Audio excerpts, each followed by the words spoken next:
saying, I'm not doing it. What you're asking me to do is not ethical, it's not right, and your client will not be happy with it, and this job's going to come back. And as she also mentioned, your client will be happy with you if you go, hey guys, I know this is a translation thing for you, but can I say, that's not the way you would normally read that. And I had to do that for my client in Austria. So, but be true to yourself, because if you don't value yourself, no one else will. That's quite a regular thing, I think. So, how many of you guys here are Americans?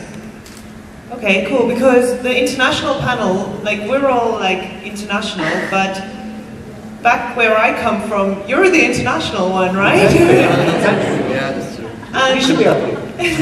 Yeah, I mean, I know, like, it's all about us international, like, being the international panel, and we're in the States, but I just think that the world has changed so much now.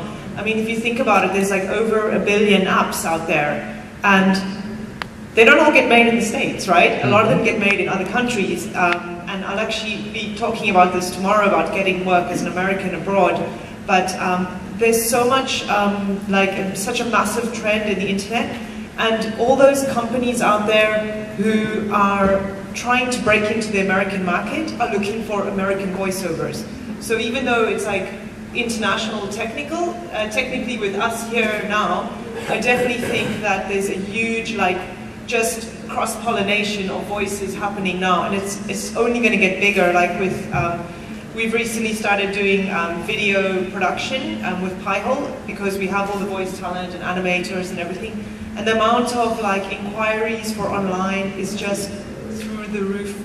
It's just so much more, such a big increase compared to last year, and it's all because of, like, online advertising apps. Like, so that's also just why it's, like, so important, like, listening to everything people said about getting work abroad and vice versa. You can't afford just to have all your clients from one place. You know, like, some people say, okay, I get all my work from pay-to-play sites, agents, but any voiceover, you have to treat it like a business. It's like you have a marketing plan of different activities that you do, and you should try them all out, different ones, and then see which ones work and which ones don't. And that's kind of the only thing that I could say from dealing with hundreds of voiceovers. A lot of times people are disappointed. They're like, oh, I did an email campaign and nobody came back to me, or I've been on this website for a year and done 1 million auditions and nothing happened. But it's like you cannot put all your eggs in one basket. You just have to, like, spread it wide, and then look at the end of the year which one worked. And some of them might cost money and others might be free, like your SEO for your website. But that's just the only advice I would give to you guys. And I'd like to invite everybody for a cup of British tea and cucumber sandwiches at Pocholo tent. Andy will be there and living it up the British way. Thank you, you're all very welcome to join us. Jolly decent of you. Okay, you make a very good point. Yeah, with the international panel, but when we're at home, we're not international, we're local. And that's why I've put the clocks on the screen there, to just remind us that at every hour of the day, there's somebody that's awake. And it's been this last 6 months, talking with these guys and with so many others that are here and our other voiceover friends. My mind is Stephanie will know.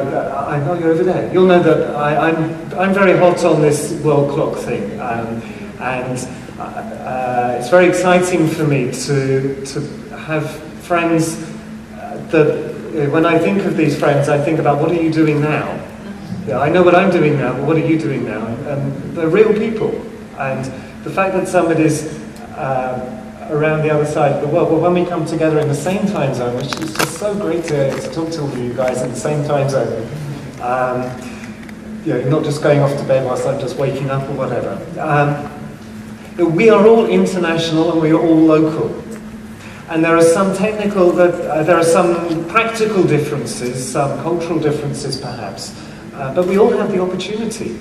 We just heard Pocholo said he has clients in 50 different countries. Mehmet's got clients all over the world as well. Lofty's got agents in 2 different continents. You've got agents in 2 different continents as well. Actually, we live in 2 different continents, but Simone as well. What about you? What questions do you have? Would you like to, if anybody's got any questions you'd like to ask? I think we've got about 25 minutes left. If you have any questions, please come down to the microphone and we can deal with those. And this is cool. Oh, this is good. By the way, I'm sorry, Cholo and I were just sitting here going, we should be asleep now. I've got to get up in a couple of hours. Sorry, go ahead. Hi, my name is Andy Barnett, and I really appreciate you guys sharing. Let me ask you, for Americans that are looking for work either in other countries or representing companies from other companies, maybe you could expand upon which of those opportunities are greater, doing English work in foreign countries or doing English work for foreign companies back here in the States? And then also, on another entirely different topic, you could talk a little bit about Hidalgo and how that is, if that works well in different countries, and what you can share with that, share with us about that. I think some of the latter part, the sort of the Hidalgo thing, you're going to be covering that a little bit in your sessions, aren't you? Yeah, well, tomorrow the main point of is how Americans can get more work in Europe. So, and not just Europe, I guess, but abroad. Yeah, I'll probably be repeating myself, but in a nutshell.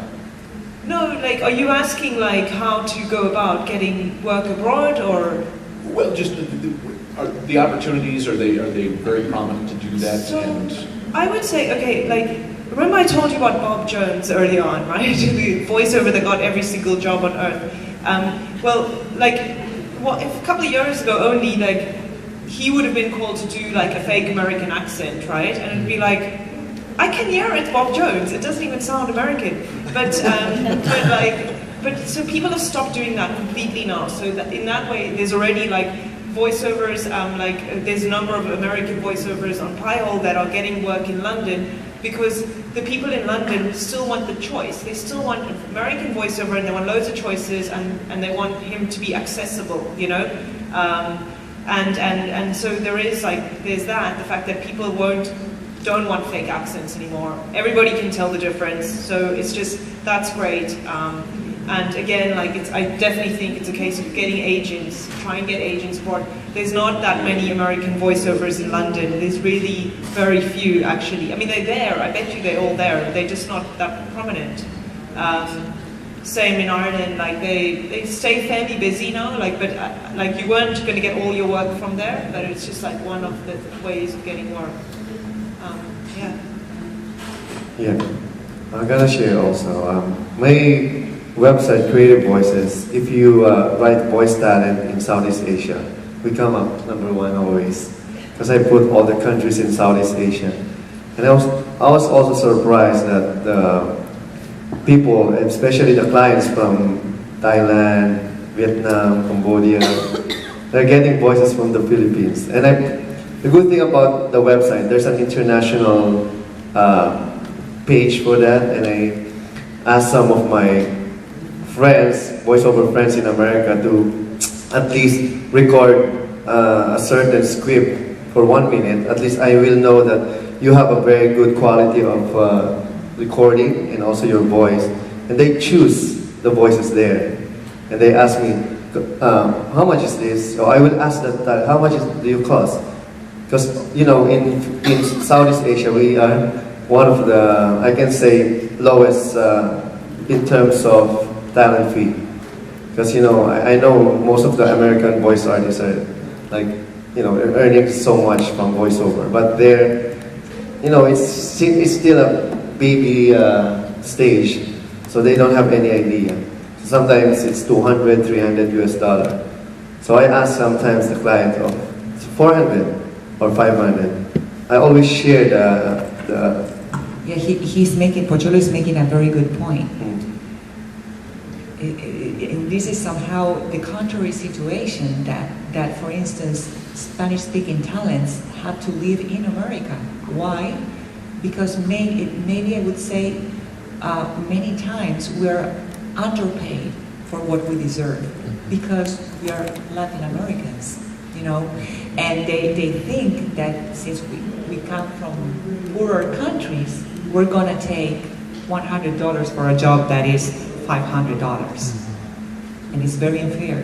And you have to be very prepared if you want to compete or to conquer the Latin American market, for instance, as an American voice talent, you have to be prepared. They're going to pay you the third part of what you deserve. Sure. But that is something you need to consider.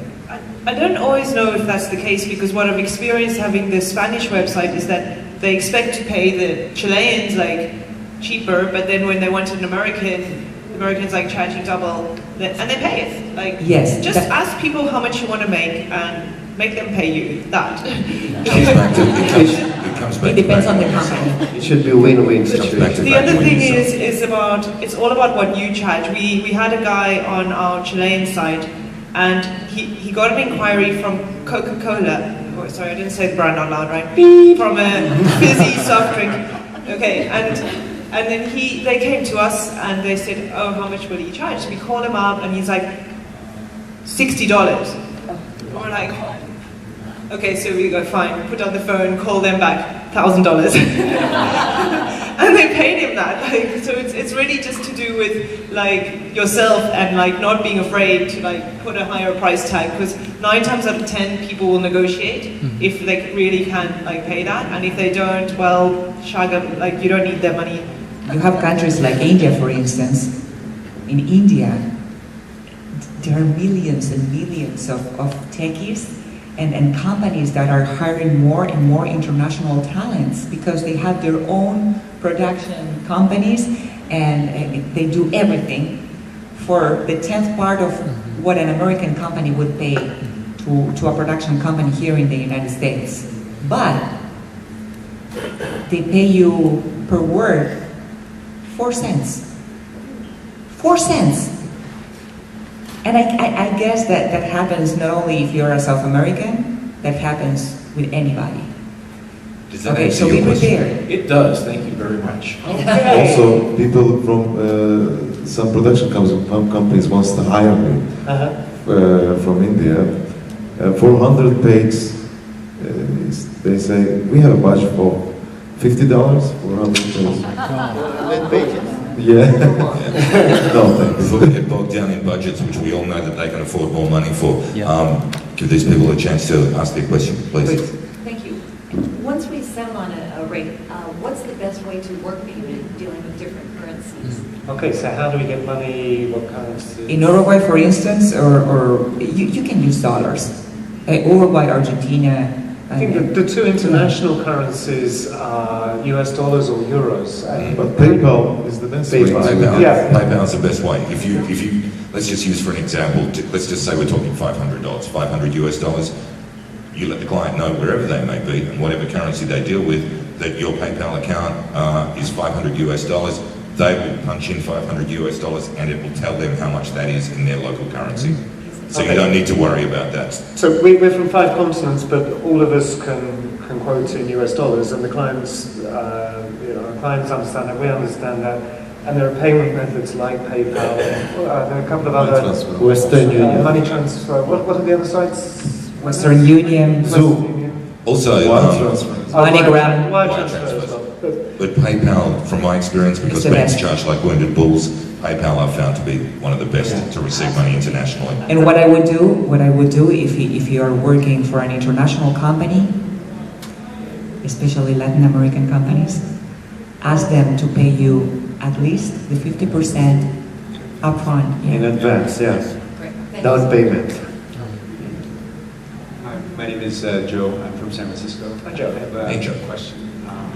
Joe, can you get a little closer to the microphone so everyone else can hear you? I have a question regarding accents. So, am I to understand now that there is no market for people changing their accents?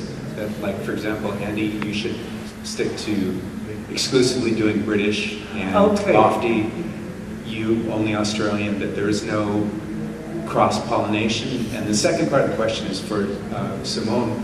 You said that you had to change your Spanish from Uruguayan to General American. Now, I speak Spanish. and I Latin have, American. Yes, I have an accent when I speak Spanish that I need to turn into General American. So, it's a dual question. So, I'm a little I don't understand what is the second question. How do you do that? Okay. For changing accents, find a really good coach. Yeah. And there are a number of them around. And there's no shortage of resources in that regard. And for myself, I would like to work in the US market. So I ideally would love to be doing promo and trailer for the US market. So I'm looking to refine and learn the American accent. So when you hear it, it's not going to be, as Priscilla says, oh, that's Lofty trying to do a US accent. But it's got to be authentic, because that is the one thing, and you guys would have experienced it here listening to your local TV and radio, and we experience it back home when an American says, yeah, I can do an Aussie accent. G'day, mate, how you going? And it's like, where is that from? And it would be like, yeah, it might be somewhere, but it's certainly not Australia. So make sure whatever accent that you do is authentic, because otherwise, if you want to compete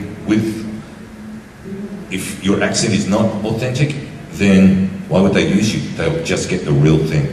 I can't remember who said it, but somebody said, be the best you that you can be. First of all, if you're talented on the accent side of things, then develop something like Pat Fraley. Pat can just switch between accents like he's changing clothes. And so I know that's something he's done. I heard a funny story. Bill Farmer's coming on Saturday talking about Goofy. He told a funny story about how he was coached to do Goofy in German, but the voice coach came from the wrong region. That's a funny story you might ask him about. But, for example, in Turkey, there are lots of American voices. At the moment, I'm the only native British voice living in Istanbul. I kill any British voices. Sorry, Bo, don't be careful.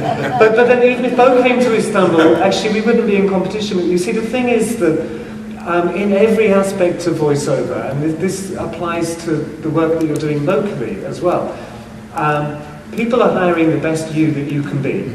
And we're not, yes, we're kind of in competition with each other, but you know, the producers are choosing the best voice for the job, we hope. So my voice is different from Bo's, and that's why we can share, you know, that's why this networking is so important, because somebody asked for a voice, and there are several people that we've met at conferences like this, or we've met in social media. For example, on my demo, my tag is done by Posy Brewer. Now, I've never met Posy before this week, but she's doing the tag on my demo because we met online, and she's doing work for a production company in Turkey regularly. And so you, first and foremost, be the best you that you can be. Remember, you were talking about having lots of foreign voices. Are your clients worried about a particular regional accent, or do they just want No. an American voice? They're not asking for They're just asking for an American voice. Yeah. That's General American. General American. And so Simone, you had a coach then, right? You want to read my story? Well, my story is very weird, but I studied neutral Spanish accent with a Uruguayan who used to live in Venezuela, in Caracas, and he used to be the technical engineer of a studio where dubbing, they specialized in dubbing movies or program TV shows from English to Spanish. Actually, Venezuela is one of the most important, has one of the most important industries in dubbing into Spanish in all South America, along with Argentina. He was not a voice talent, but he knew how to direct. So he has absorbed the neutral accent very well in his mind, in everything. And do you know how much I paid for? I only took 4 classes. Do you know how much I paid for that? $25. Those were the best $25 I've ever invested in my life, let me tell you. Yeah, spend the money, it's worth it. Yeah, no. But the other side of the story that I want to share with you guys, and especially with him, is that if you have to adapt and you want to learn a new accent of the language you already speak, practice. Record yourself, listen. I paid particular attention to telenovelas, to commercials, to promos, to everything. And I wrote down my own scripts or copied them from somewhere else, and I recorded myself, and listened to myself. And directed yourself. And directed myself. Okay, so I think we need to go on to another question. That's good, keep going. Are you done? Okay, no, this is a great story. Hi, Introduce yourself. I'm Randy Kay, and thank you for your tweet. It's very nice to be called the ever-famous Randy Kay. Thank you guys, because I have some international clients, but I'd love a lot more. So at some point, would love to know how to get on your rosters or talk with you. But my question for everybody's benefit is, you know, as an American voiceover talent, I'm assuming from hearing you talk that it's not a bilingual thing. It's just you need the American voice and enough smarts to help translate if necessary at times. Is there a specific demo that you guys feel is most marketable in the international market? Like, would you want just your standard commercial demo, or standard narration or medical, or just use the American demos and they would be posted on your rosters? Or is there a specific, like an app demo, like a demo of apps that we've done? Is there something more specific that you would use? I would probably say, what part of the industry do you want to focus on the most? Well, I do a lot. I've been doing it for 30 years, so I get work in a lot of areas. So I have all those demos. I have them on my website. So there's none in particular that doesn't make a difference to you, just because the work is the work. I would say, personally, I will actually tomorrow also go into the kind of styles that work better in Europe, say, than in the States. But in your demo, I'm a massive fan of a commercial demo, because I feel like that is like a tight way of showing your skill, and basically how you can make a bunch of advertising language sound natural. So for me, I love commercial demo passion. That's my passion. But what I would definitely put in your demo is an explainer video, like a bit of, like the explainer videos that explain how products work. Mm-hmm. It's just getting so popular, you need to have that. It's just, there's so much work for that at the moment. Say for example, companies in India that making a web app, and they want a video on their website that explains how the web app works. Right. I mean, there are thousands, millions of them, and most of them want an American accent because they want to break into the American market. And it's the most understandable accent worldwide.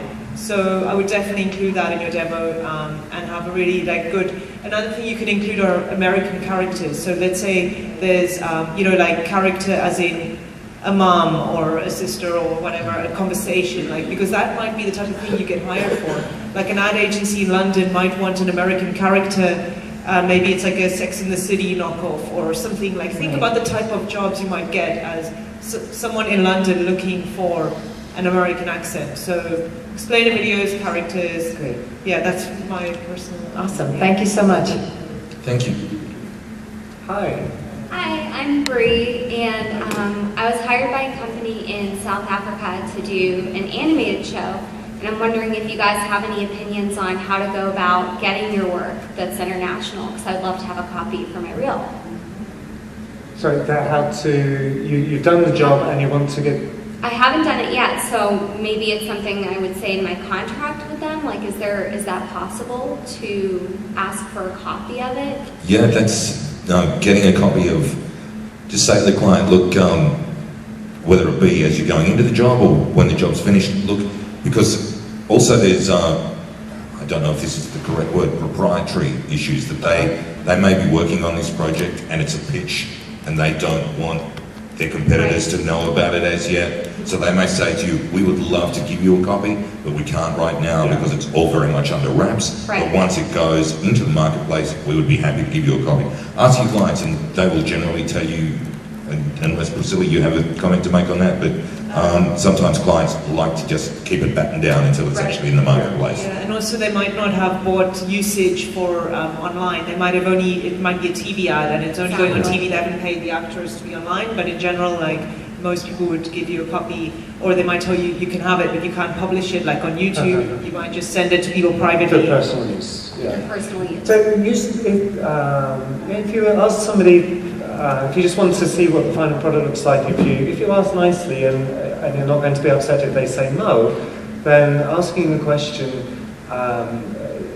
is always a good thing to do. But don't be pushy. If just accept the fact that in this industry sometimes people say no to you, and it's just the way it has to be. Another day somebody will say yes. So. Play it by ear, and let them know what you want to use it for. So I'm really happy with this job that I've done for you. I'm really pleased with the way it's turned out, as I hope you are too. And I'd love it if I was able to use part of it on my demo. Would you mind giving me a copy? And they would say yay or nay.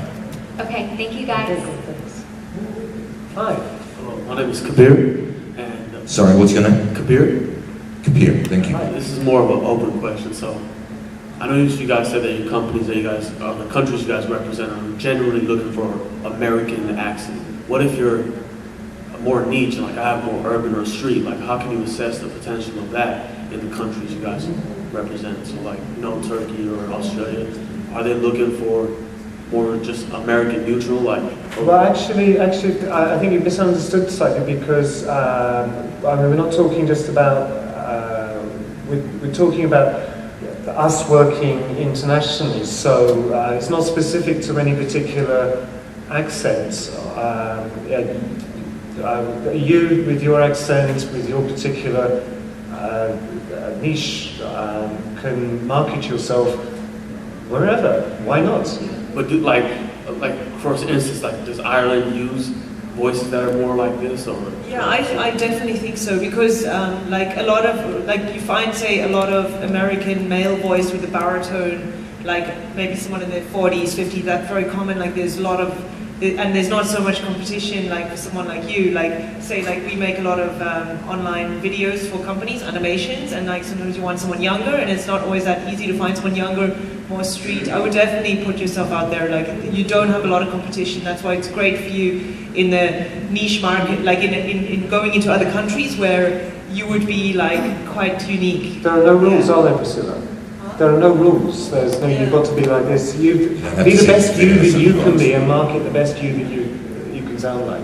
And also, there's a lot of new content for iPods, computer games, animation, because they will keep on producing one. And I think before, the only one voice actor like Mel Blanc, he can do everything. But now I believe that for me, actually I have done a lot of animation for other countries, doing crazy voice, but they cannot recognize my accent. I don't know where your accent came from. So, they don't know that I'm a Filipino. And can I just say, on your website, can I mention the little secret we were talking about the other day? Yeah, on Pocholo's website, there's we're going to break the rules, we're going to carry on. On Pocholo's website the other day, there's a video, and I said, who did the voice on the video? Because it's this great English voice speaking. And it was Pocholo. Pocholo, the Voicemaster knows all that. And he was actually surprised. But, that's true. You have to focus on your niche. Every time that they're asking me, can you do a voiceover in English? No, I can't. I said no. Because there are more people that are better than me who can do that kind of voiceover. So I only focus on Filipino voiceovers. So I just give the job for other people. Okay. Don't be selfish. I mean, we've had the big zero, so can we just get a last? Did that answer your question? Stephanie's question? That was great. All right. Last question. I do not. Kicked it.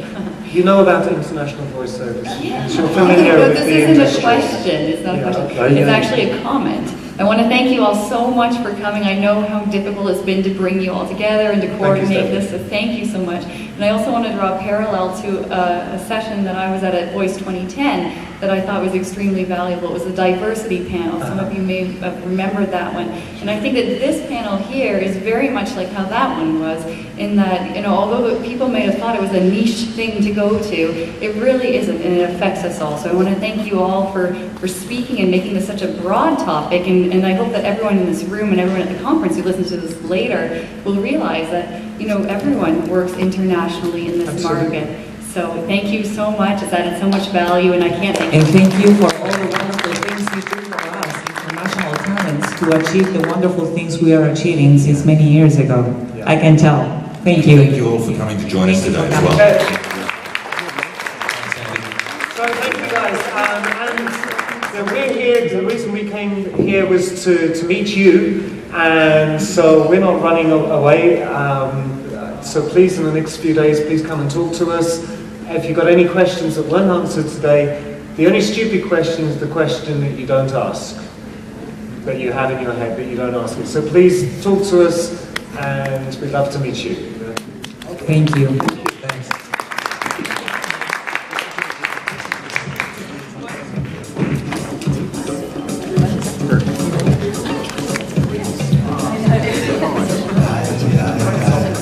I got it too. You go ahead. I'll watch your stuff if you want.